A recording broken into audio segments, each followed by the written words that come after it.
the African had a spiritual way of life that predates organized religions. And this spiritual way of life was so good and orderly, we had entire societies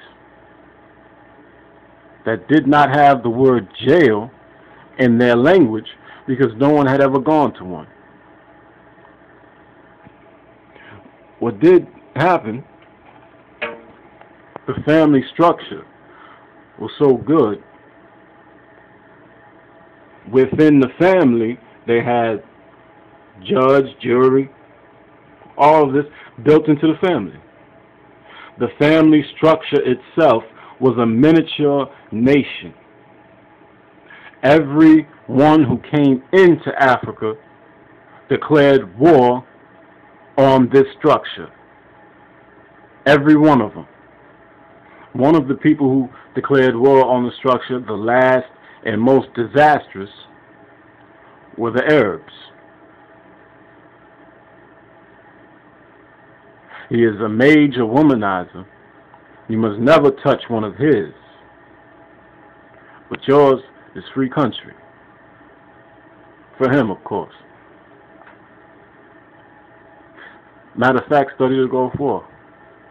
The first one. When America went there, they told America, they said, we will befall you, but there's certain conditions. If your soldiers want any prostitutes, you better bring them on the plane with you, because there'll be no Arabic women converting to prostitution. And if any of your women walk around here skimpy dress, we'll snatch the little bit of clothes she got on and beat her behind. You don't walk around here with your titties hanging out. America obeyed to the hilt. And yet, right now, there are African women enslaved, working in the fields of Arab dogs in the day and serving them in the bed at night on their command. And when you fail to do anything about this and keep quiet about this, you are more than a coward and a hypocrite. You're a liar in history.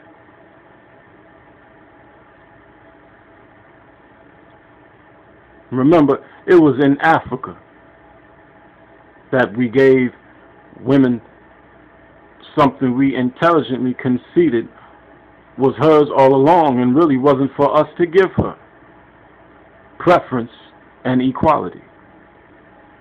It was in Africa that the woman rode at the head of her army for the first time. It was in Africa that a woman headed a state for the first time. It was in Africa that a woman became a god for the first time.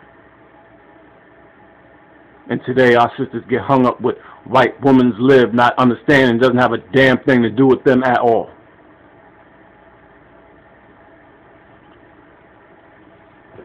And this is part of our crisis right now. Our crisis at the crossroads is that we are debating everybody's concern except our own. Hung up with everybody's religion except our own creation. No one creates any liberation movement for you. Slaves are never liberated. Freedom is something you take with your own hands, or you don't get it.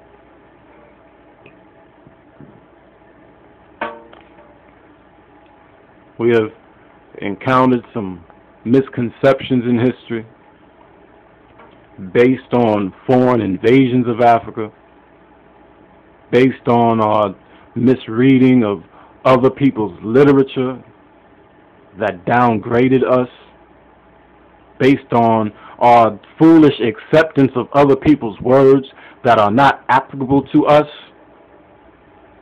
We were never a minority. We number 1.5, 1.6 billion people on the face of this earth. We should make jobs for each other. Now, why not start with simplicity? We don't need high tech right now. Let us start making our own underwear. All right. That's something you change every day you can. A lot of underwear. A lot of factories. 1.5 billion Africans. We'd have to open up 10, 20 factories at once.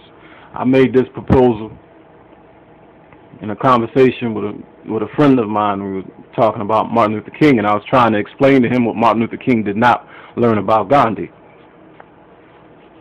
And I said to him, I said, imagine if Martin had suggested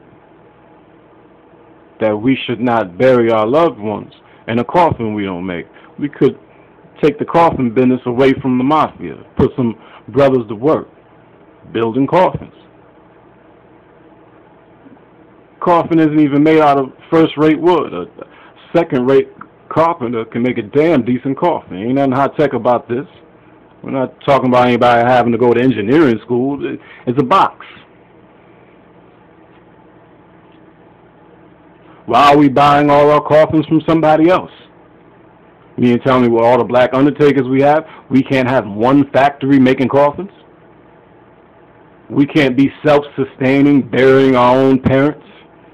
Don't tell me you can't make a handkerchief, black man. You know, I've been a listener of Farrakhan for a few years now. I almost like him personally. Yeah, I have too many disagreements with him. He announces too much. It's an announcement and nothing more. A lot of ceremony without substance. He avoids too many issues. And then the marching 1 million men on Washington was an achievement, but an achievement for who? How many pair of shoes do 1 million men wear? How much gas did it take for 1 million men to get to Washington? How many hotels were needed to hold 1 million men? All he did was make white people rich.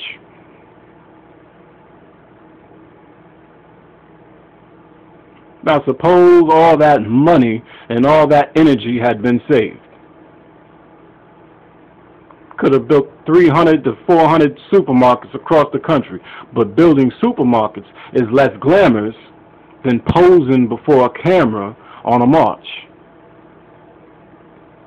What am I saying? I'm saying that some of our so-called leaders suffer a disease that we have no doctors to cure. That disease is called ego starvation. We have a lot of ego-starved would-be leaders. When they see a camera, they get hungry. Oh my God, let me get before that camera. Let me see my beautiful face. When the constructive work of building a nation is not being done. You start building a nation by creating the things essential to your existence. Why not say, I won't wear any shoelaces, my people don't make none. Don't tell me you can't make a shoelace, black man.